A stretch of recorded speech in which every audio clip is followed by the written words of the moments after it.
Hola y bienvenidos, yo soy Emily. Y yo soy Sandra y te dejamos con el mensaje que nos trae nuestra pastora Sonia. Bienvenido a la iglesia Providence en español en línea. Yo soy la pastora Sonia y quiero agradecerles a todos por tomar la decisión de sintonizarnos esta mañana. Si es la primera vez que te unes a nosotros, estamos en la semana 3 de una serie de lecciones llamada Esencial. En los últimos 3 meses, cada empresa, cada servicio y cada persona han sido divididos en una de 2 categorías. Cada negocio y cada individuo han sido etiquetados como esencial o no esencial. Por supuesto, las iglesias no tuvieron un espacio en la lista de lo esencial, pero creo que no importa qué etiqueta se haya colocado a la iglesia, Dios ha decidido que la iglesia es la esperanza del mundo. Dios ha llamado a la iglesia a ser luz en la oscuridad. Y a través de esta serie estamos hablando de cómo la iglesia puede ser esencial incluso en medio de una pandemia. Los capítulos claves de este mensaje se encuentran en el libro de los Hechos. Si tienes tu Biblia, quiero animarte a que la abras en el capítulo 6 de Hechos. Vamos a estudiar 2 capítulos hoy. Así que espero que estés listo o lista para recibir palabra de Dios. Antes de entrar en el tema, quiero felicitar a todos los padres que nos están sintonizando. Es más, si tu padre está a tu lado, aprovecha para darle un abrazo y darle gracias por todo lo que ha hecho por ti. Si no está a tu lado, asegúrate de darle una llamada y agradecerle por todos los bellos y no tan bellos momentos que han pasado. Dile cuánto lo amas. Ahora, como es Día del Padre, pensé que sería apropiado compartir algunas frases sobre los padres. Cualquier hombre, o es una de ellas, cualquier hombre puede tener hijos, pero se necesita un gran hombre, un hombre especial para ser padre. Otra de las frases es: los padres son hombres comunes que se han convertido en superhéroes o en hombres extraordinarios. Me gusta esta última frase mucho porque Dios toma a los hombres comunes y los convierte en superhéroes. Lo he visto en mi esposo. Estoy segura de que cuando él era soltero nadie se imaginaba que iba a llegar a ser el gran padre en que se convirtió. Es más, alguien me dijo cuando yo estaba embarazada de mi primer hijo: Tony nunca va a hacerse responsable de ese niño. Quizás por lo que esa persona conocía de mi esposo, tenía razón en decirlo. Su padre murió cuando él era un niño y en realidad no tuvo en su vida un modelo de lo que es un verdadero padre. Lo que esta persona no sabe es que Dios puede convertir a una persona ordinaria en alguien extraordinario. Y es bello ver el resultado de lo que él ha sido como padre en nuestro hijo Nelson, quien es también un padre extraordinario, a quien admiro mucho. Sé que lo es porque tiene un gran ejemplo en su papá. Bendiciones a los dos, los amo mucho y bendiciones y felicitaciones a todos los padres que nos están sintonizando. Dios puede tomar algo ordinario y convertirlo en algo sorprendente. Y eso también es cierto en nuestra vida espiritual. De hecho, la lección de hoy se titula Extraordinario. Vamos a echar un vistazo a la vida de un hombre común que Dios usó de una manera extraordinaria. Su nombre es Esteban y su historia la encontramos en Hechos capítulo 6. Ahora veamos el versículo 1. Dice de la siguiente manera: en aquellos días, al aumentar el número de los discípulos, se quejaron los judíos de habla griega contra los de habla aramea de que sus viudas eran desatendidas en la distribución diaria de los alimentos. Si esta es la primera vez que nos sintonizas, déjame darte una corta reseña de lo que está pasando aquí. Hechos es la historia del comienzo de la iglesia. En el capítulo 1, antes de ascender al cielo, Jesús le dijo a sus discípulos: ustedes serán mis testigos en Jerusalén, Judea, Samaria y hasta los confines de la tierra. Pero debían esperar en Jerusalén el don del Espíritu Santo.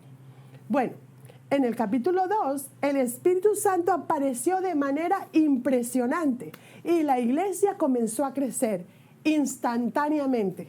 De hecho, el primer día, más de 3,000 personas comprometieron sus vidas a Cristo. Lo sorprendente es que estos nuevos creyentes inmediatamente comenzaron a mostrar el amor de Dios a las personas de toda la ciudad. Debido a que las personas habían experimentado la generosidad de la gracia de Dios, fueron llenas con un espíritu de generosidad en sus propias vidas. La gente comenzó a vender sus posesiones y bienes para ayudar a personas que ni siquiera conocían. Y como resultado, la Escritura nos dice que la iglesia disfrutaba del favor de todas las personas y el Señor agregaba diariamente a los que habían de ser salvos. O sea que diariamente las personas se estaban convirtiendo a Cristo por la generosidad de la iglesia. Bueno, para cuando llegamos a Hechos 6, algunos estudiosos de la Biblia estiman que 10,000 personas se habían convertido a Jesucristo, lo cual es sorprendente si se tiene en cuenta que solo habían unas 40,000 personas viviendo en Jerusalén. O sea, aproximadamente el 25% de personas se habían convertido al Evangelio. Desafortunadamente, no todo era color de rosas. Como siempre, el diablo quería meter cizaña para que la obra de Dios parara de crecer. Al comienzo del capítulo 6 descubrimos un problema. El rápido crecimiento comenzó a agotar los recursos de la iglesia hasta el punto de que el texto nos dice que los judíos de habla griega se quejaban, pongan mucha atención en esa palabra, se quejaban contra los judíos de habla aramea porque sus viudas estaban siendo ignoradas en la distribución diaria de los alimentos. Ahora, a primera vista, esto podría no parecer tan importante, pero la iglesia estaba en una encrucijada peligrosa. Esto no era solo un problema de repartición, sino que se estaba convirtiendo en un problema racial. Verás, los judíos que hablaban griego crecieron fuera de Israel y por eso no hablaban arameo, hablaban griego. Los judíos que crecieron en Israel hablaban el idioma nativo. Lamentablemente, cuando se pasaba por alto a las viudas de habla griega, la percepción inmediata era que este grupo, las viudas de este grupo, estaban siendo intencionalmente tratadas de manera diferente debido a sus diferencias culturales. Ahora, la semana pasada el pastor Tony dijo que el evangelio tiene que ver con la reconciliación. En primer lugar, se trata de que nos reconciliemos con Dios, que el hombre se reconcilie con Dios. Pero también se trata de que haya reconciliación entre nosotros mismos. En otras palabras, la reconciliación racial siempre ha sido una prioridad para Dios. El plan de Dios para la iglesia es que personas de todas las lenguas, tribus, naciones y de todas partes, de todos colores, se reúnan bajo la bandera de Jesucristo. Pero tenemos que reconocer que la reconciliación racial no siempre va a ser fácil. No siempre va a suceder automáticamente. Esto se debe a que las personas son diferentes, somos diferentes. Tenemos diferentes experiencias, venimos de diferentes culturas y tradiciones, miramos la vida a través de un lente diferente. Y por lo tanto, realmente no es sorprendente que cuando esto comenzó a suceder en la iglesia, alguien comenzó a quejarse de ello. No estamos siendo tratados de manera justa, decían ellos. Y tiene sentido. Pero yo diría que hay dos problemas con esa queja. Es obvio que se estaban quejando por algo que se estaban sintiendo mal. El primer problema en esta situación es que los judíos de habla griega asumieron que había motivos para que sus viudas no fuesen atendidas. Por supuesto, ellos no tenían forma de conocer el corazón y las intenciones de los líderes de la iglesia, pero llegan a la conclusión de que de alguna manera este descuido debía haber sido motivado por prejuicios raciales. Pero hay un segundo problema con la queja. Ellos no acudieron a los líderes de la iglesia. En lugar de dirigirse a los líderes, simplemente comenzaron a quejarse de la situación entre ellos mismos. Y como resultado hay desconfianza, hay resentimiento, pero peor, hay una fractura en la unidad de la iglesia que amenaza con destruir la obra de Dios en la ciudad, una obra que está apenas comenzando. Lo que me lleva a decir esto, quejarse nunca mejora las cosas, solo amarga y resiente a las personas. Las quejas no ayudan a mejorar las situaciones, solo amargan y resienten a la gente. Es muy importante que entendamos esto. Esto es cierto en la familia, en el lugar de trabajo, en nuestra nación, pero es especialmente cierto en la iglesia. De hecho, ¿cuántos de ustedes han visto una iglesia destruida porque un grupo comenzó a quejarse de algo que no les gustó? Tal vez no les gustó la música o el color de la alfombra. En nuestra iglesia sucedió. Cuando se vendió el edificio y nos comenzamos a congregar en una escuela, algunos se fueron porque dijeron que no estaban de acuerdo con esa transición, porque no se debía alabar a Dios en una escuela. Dios está en todas partes. Es más, Él no necesita un edificio para que lo adoremos. Conozco de una iglesia que se dividió porque algunos decían que se debía usar micrófono en el altar y otros decían que no. Y una iglesia grande se dividió. Es por eso que lo mejor que se puede hacer cuando hay un desacuerdo de cualquier tipo es seguir dos principios muy importantes. Primero, siempre dale a la gente el beneficio de la duda. Siempre asume lo mejor de las personas y siempre asume que sus motivos son buenos hasta que te demuestren lo contrario. Yo también agregaría que no dejes que lo que sabes sobre algunos destruya lo que crees sobre la mayoría. Y el segundo principio es el siguiente. Cuando tengas un problema, ve siempre directamente a la fuente, aquellos que te pueden ayudar con esa situación.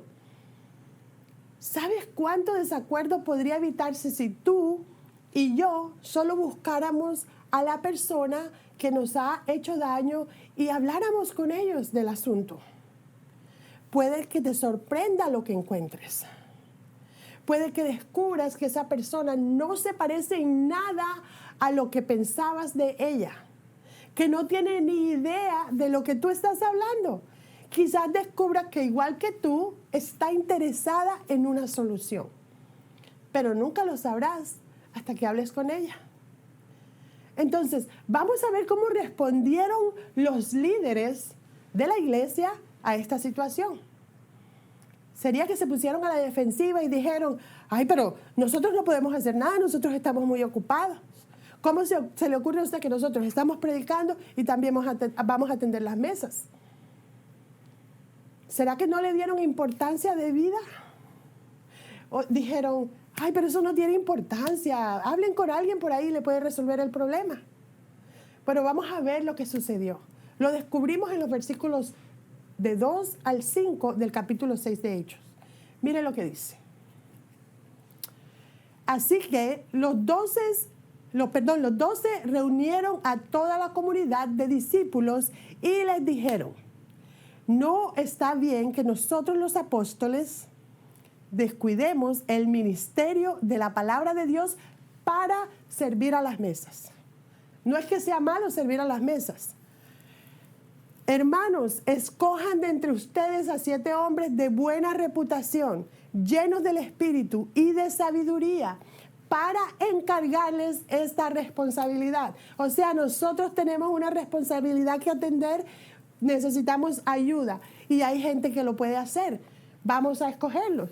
Así nosotros nos dedicaremos de lleno a la oración y al ministerio de la palabra. Esta propuesta agradó a toda la asamblea. Escogieron a Esteban, hombre lleno de fe y del Espíritu Santo, y a Felipe, a Prócoro, a Nicanor, a Timón, a Parmenas y a Nicolás, un prosélito de Antioquía. Aquí vemos que lo que pudo haber sido un obstáculo para el crecimiento de la iglesia se convirtió en una oportunidad para el ministerio. Lo que podría haber llevado a una división de la iglesia en realidad hizo que los líderes que la iglesia se extendiera, el ministerio creciera y pudieran ayudar a más personas. Qué bonito, ¿verdad? Cuando ponemos las cosas en claro, cuando ponemos todo en manos de Dios y vamos a la persona correcta para que esto pueda ser solucionado. Pero nunca habría sucedido esto sin la ayuda de hombres y mujeres comunes, como Esteban, que estaban dispuestos a ayudar y a liderar. El texto menciona específicamente, a 7 hombres, pero los capítulos 6 y 7 hablan sobre Esteban. Así que quiero compartir con ustedes 3 verdades que caracterizan la vida de este siervo. Y si aplicamos estas verdades a nuestras vidas, Dios también puede hacernos extraordinarios a nosotros. Primero, Esteban entendió que los pequeños actos de servicio pueden cambiar una ciudad. En los próximos 2 capítulos vamos a descubrir que Esteban no solo tenía fe, sino que estaba lleno del Espíritu Santo y que es un teólogo talentoso y un predicador poderoso. Sin embargo, antes de ser estas cosas que acabo de mencionar, era simplemente un miembro de la iglesia. No era parte del personal, no dirigía un ministerio, pero casi puedo garantizarte que Esteban era ese hombre, ese cristiano, ese siervo que aparecía todas las semanas y decía las 3 palabras que todo pastor anhela escuchar de un siervo. ¿Cómo puedo ayudar? Y cuando le decían las necesidades que había, él simplemente se ponía a trabajar sin reclamos. Él no decía, ay, pero es que yo ahí no puedo servir. Ay, es que a mí no me gusta hacer eso. Ay, fíjense que no me gusta mancharme las manos. Ay, fíjense que se me va a espantar el cabello. No, él se ponía a trabajar. Por lo tanto, cuando surgió la necesidad de organizar el ministerio de repartición de alimentos, es obvio que escogieran a Esteban. Los apóstoles buscaban a alguien con las características de Esteban. Tenía la actitud correcta, hablaba griego, estaba dispuesto a servir. Y cuando le preguntaron si quería ser parte de ese ministerio, Esteban tomó el desafío. No dijo, ay, no, porque es que hay tanta gente. Además, otros pueden ayudar, yo estoy en otra cosa. Él decidió servir. Y quiero que vean lo que sucedió bajo su liderazgo. Hechos 6, versículo 7 dice de la siguiente manera. Así que el mensaje de Dios siguió extendiéndose. El número de creyentes aumentó en gran manera en Jerusalén, y muchos de los sacerdotes judíos también se convirtieron. Ahora, Esteban y su equipo no solo resolvieron lo que podría haber sido un gran problema para la iglesia, pero a través de su ministerio se predicó la palabra de Dios. En otras palabras, Dios usó un programa de comida para engrandecer el reino. De hecho, debido a que Esteban y su equipo estaban haciendo un excelente trabajo cuidando a las viudas de la ciudad, una gran cantidad de sacerdotes de la ciudad se convirtieron a la fe cristiana. ¿Por qué es tan importante este detalle? Porque los sacerdotes que se convirtieron a la fe cristiana eran los encargados de cuidar de las viudas y los huérfanos. Había miles de sacerdotes en la ciudad de Jerusalén y su trabajo consistía en atender las mesas. Pero cuando vieron que la iglesia estaba haciendo un mejor trabajo, no podían creerlo. Por lo que un gran número de ellos comenzó a convertirse del judaísmo al cristianismo.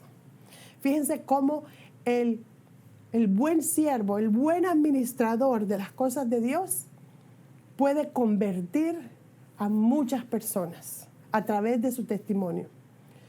Lo que me lleva a decir que nuestro ministerio de ayuda a través de la repartición de bolsas de comida puede ser el ministerio más importante que tenemos en la iglesia en este momento, porque hay muchas personas necesitadas. Por lo tanto, siga donando al Fondo de Ayuda COVID-19. Siga haciéndose voluntario, porque ahora mismo cuidar de las necesidades inmediatas de nuestra comunidad es el trabajo más importante de la iglesia Providence. Por cierto, es por eso que trabajamos tan duro para servir a las personas cuando llegan a nuestro servicio de adoración el domingo por la mañana, cuando nos reunimos en la iglesia.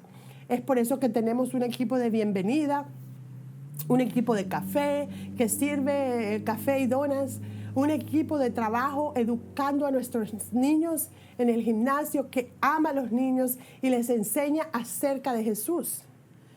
Hacemos todo eso porque servir es la herramienta más efectiva que tenemos para mostrar a las personas que Dios los ama y se preocupa por ellos. George Barna, que es un experto en crecimiento de la iglesia, dice que el 70% de las personas que eligen visitar una nueva iglesia decidirán si regresan o no dentro de los primeros 7 minutos. Los primeros 7 minutos. Eso significa que antes de escuchar la música, la alabanza, antes de escuchar el mensaje de la palabra de Dios, antes de que tengan la oportunidad de terminar con una taza de café, ya han decidido si volvieron o no. ¿Por qué sucede esto? Bueno, Jesús lo dijo de esta manera: el mundo sabrá que ustedes son mis discípulos por su amor. Y la forma más fácil de demostrar amor a otras personas es sirviéndoles. Por cierto, por eso llamamos a nuestro servicio dominical un servicio de adoración. Un servicio de adoración se trata de lo que yo puedo hacer por Dios. Permítame compartir algo con usted. Cuando se trata de servir en la iglesia, hay 3 preguntas que debemos hacernos. Primero, ¿cuáles son mis habilidades?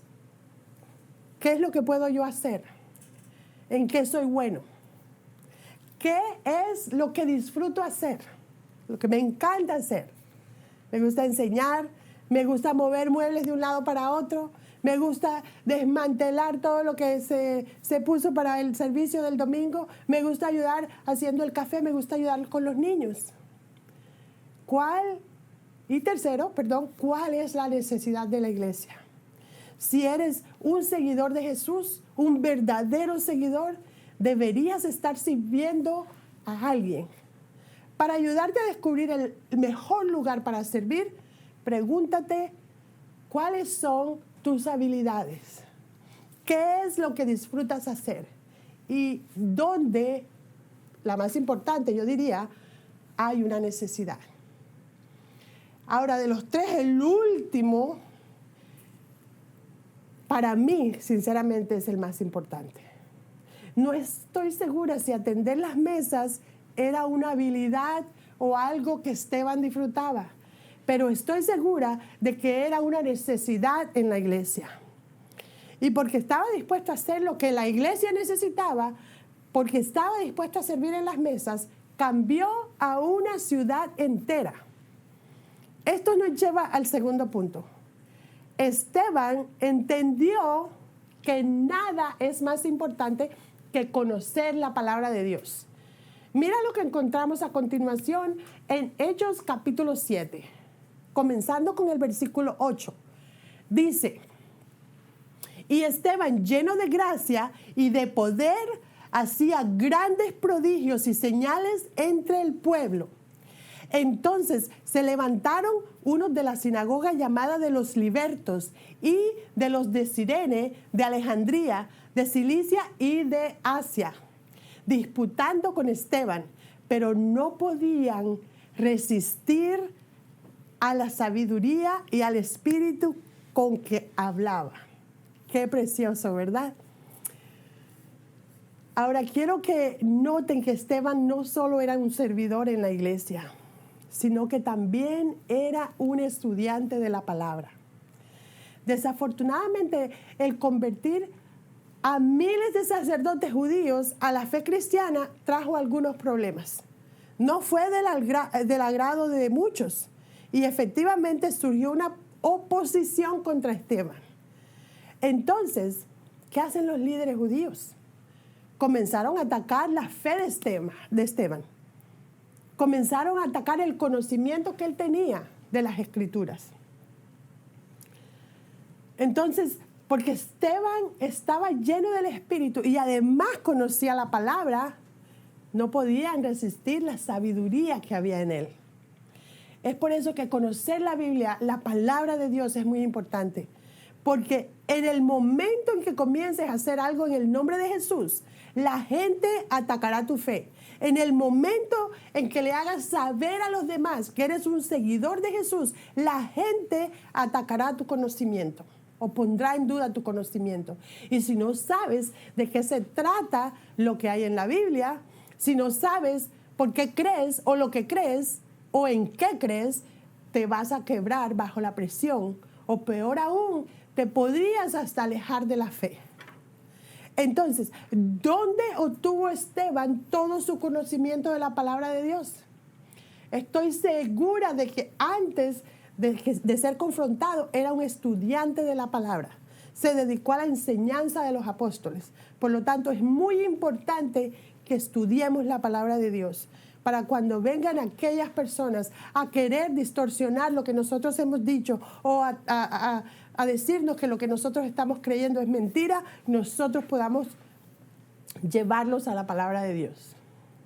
Miren, cuando yo me convertí al Evangelio no existía la aplicación de la Biblia en el teléfono celular. Es más, no existía el teléfono celular. No teníamos proyectores de video que mostraran los versículos en la pantalla. No teníamos guías de estudios como las que damos en la iglesia todos los domingos. Todos teníamos una Biblia grandota, así entre más grande, más cristianos éramos. Así es que, por lo tanto, estamos obligados a conocer la Escritura. Muchas veces la gente bromeaba y decía que se conocía al cristiano porque traía una Biblia debajo del brazo y que entre más cristiano era, más grande era la Biblia.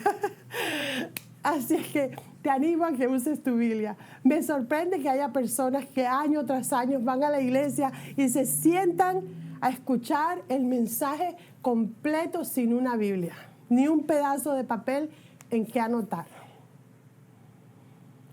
Y lo entiendo. Algunas personas podrían decir, bueno, aprendo mejor escuchando. Está bien.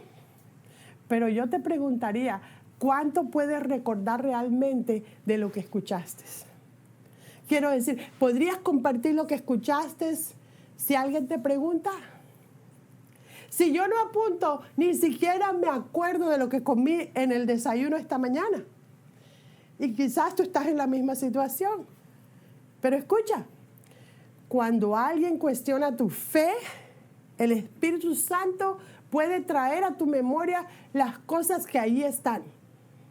Pero no puede traer algo a tus recuerdos que no está allí.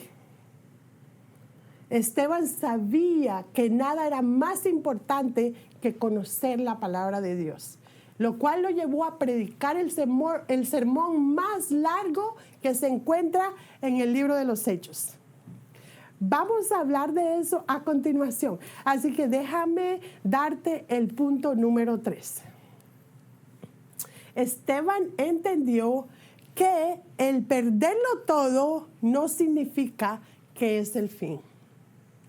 Ahora recuerda, Esteban no fue uno de los apóstoles. Nunca fue al seminario, pero sí predicó el sermón más largo registrado en el libro de los Hechos. ¿Cómo sucedió esto?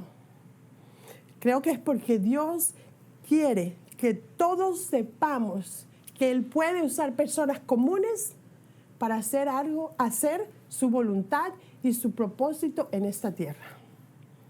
En otras palabras, no tienes que ser un cristiano de años para tocar la vida de otras personas.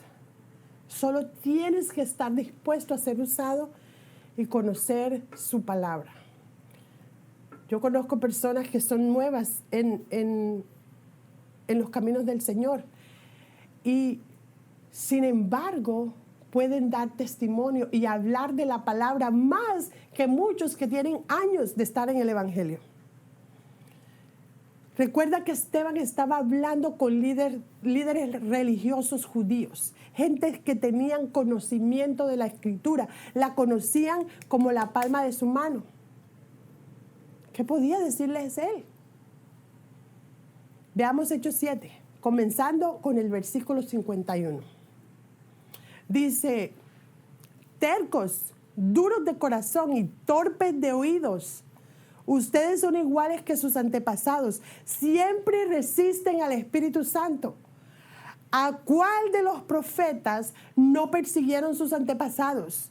Ellos mataron a los que de antemano anunciaron la venida del justo y ahora a este lo han traicionado y asesinado ustedes, que recibieron la ley promulgada por medio de ángeles y no la han obedecido. Qué tremendo esto. Es por eso que el texto dice que a los del Sanedrín les rechinaban los dientes cuando Esteban estaba hablando esta palabra. Estaban enojados. Pero Esteban estaba en control total, porque él sabía de lo que estaba hablando. De hecho, mira lo que dice el capítulo 7, 55 al 58 de Hechos. Pero Esteban estaba lleno del Espíritu Santo. Perdón, voy a leer nuevamente esto. Dice, pero Esteban, lleno del Espíritu Santo, fijó la mirada en el cielo y vio la gloria de Dios y a Jesús de pie a la derecha de Dios. Veo el cielo abierto, exclamó, y al Hijo del Hombre de pie a la derecha de Dios. Entonces ellos, gritando a voz en cuello, se taparon los oídos y todos a una se abalanzaron sobre él. Lo sacaron a empellones fuera de la ciudad y comenzaron a prenderlo. Los acusadores le encargaron sus mantos a un joven llamado Saulo. Qué tremendo, hermanos amados. Como este hombre que quizás no tuvo mucha educación secular, no sé, porque la palabra no nos lo dice, pero qué tremendo mensaje les estaba diciendo en ese momento. Qué tremendo mensaje poderoso de parte de un hombre que no tenía el conocimiento que tenían los otros, pero estaba lleno del Espíritu Santo. Y eso es lo que necesita la iglesia de hoy, llenarnos del Espíritu Santo. Los líderes religiosos no pudieron soportar más lo que decía este hombre y decidieron tomar la ley en sus propias manos. Y sin llevarlo a juicio, sacaron a Esteban de la ciudad y lo matan apedreado. Esteban es uno de esos hombres que hizo todo bien y aún así murió. Mucha gente se pregunta ¿por qué? ¿Por qué Dios no lo salvó? ¿Por qué Dios permitiría que lo mataran de esa forma? No lo sé.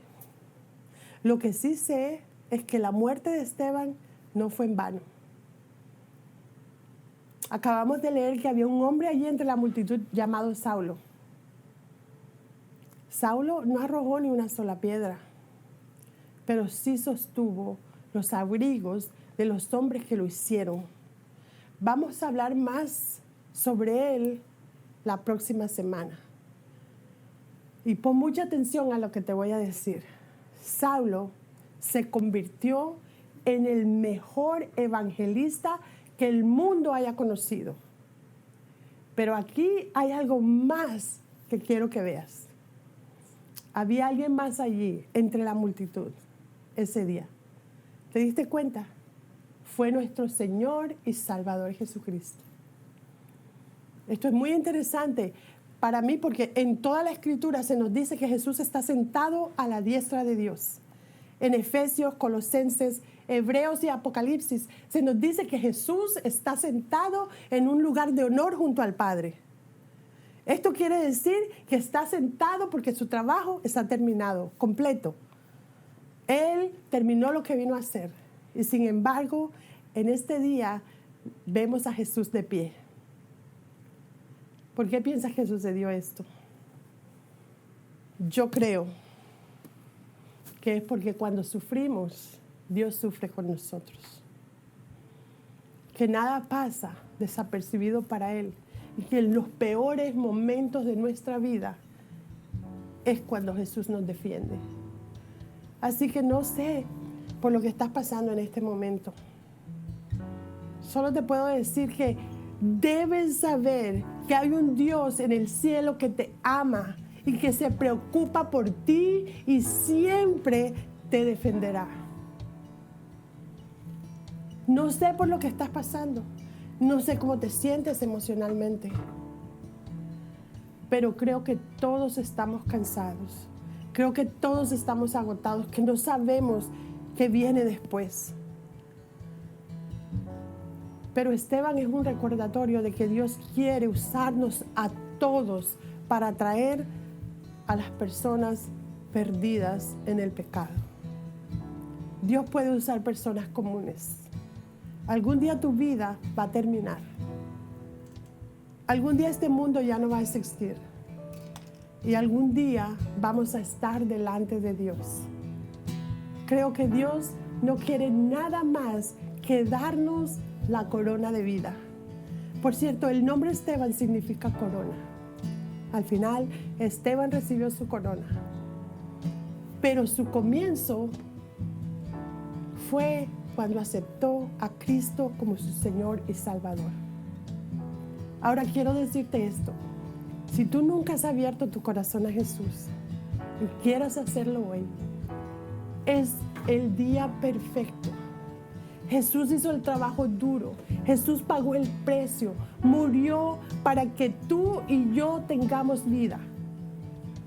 Si quieres abrir tu corazón a Él y recibir ese regalo de salvación que Él te está dando en este momento, puedes contactarnos a través de nuestra tarjeta de conexión digital. Ahora tengo dos preguntas. La primera de ellas es cómo decidieron los líderes de la iglesia primitiva manejar el problema de la distribución de alimentos. Y el segundo, ¿cómo se relaciona la lección de hoy con tu vida espiritual? Oremos. Padre, gracias te damos, Señor. Gracias te damos porque en medio de todas las situaciones que se están viviendo en este momento, Señor, en medio de toda, Señor, esta pandemia, estas manifestaciones que hay en todo el país, en todo el mundo, Señor, en medio de tanto sufrimiento, en medio de tanta persona que hay sin trabajo, tú sigues, Señor, estando delante de nosotros, ayudándonos a que se establezca, Señor amado, lo que tiene que hacerse en nuestra vida. Yo te pido por aquel que no tiene esperanza, Señor, que no te conoce.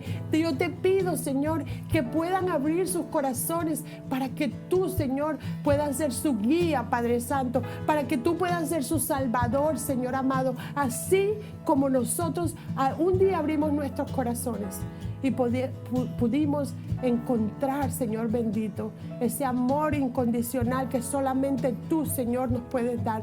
Gracias por ese día maravilloso en que tú abriste tus ojos, Señor, y miraste a la tierra y nos viste a nosotros, pecadores que no teníamos salvación, y nos diste la salvación a través de tu Hijo. Gracias, Señor. En el nombre poderoso de Jesús te damos la honra y la gloria a ti, Señor. Amén y amén. Hoy estuvimos aprendiendo sobre la vida de Esteban y cómo su vida también fue impactada cuando él conoció al Señor. También él fue una ayuda muy grande para la comunidad donde él se encontraba a llevar el mensaje del Señor. A pesar de que esto lo llevó a pasar un momento muy difícil, él le pidió al Señor y allí estaba el Señor Jesucristo para ayudarlo en su momento más difícil. Si tú quieres tomar ese próximo paso de conocer a Jesús, te invitamos a llenar nuestra tarjeta de conexión. Allí uno de sus miembros de nuestra iglesia se contactará contigo a cómo tomar ese próximo paso. Gracias por estar con nosotros. Nos veremos la próxima semana. Que Dios te bendiga. Bendiciones.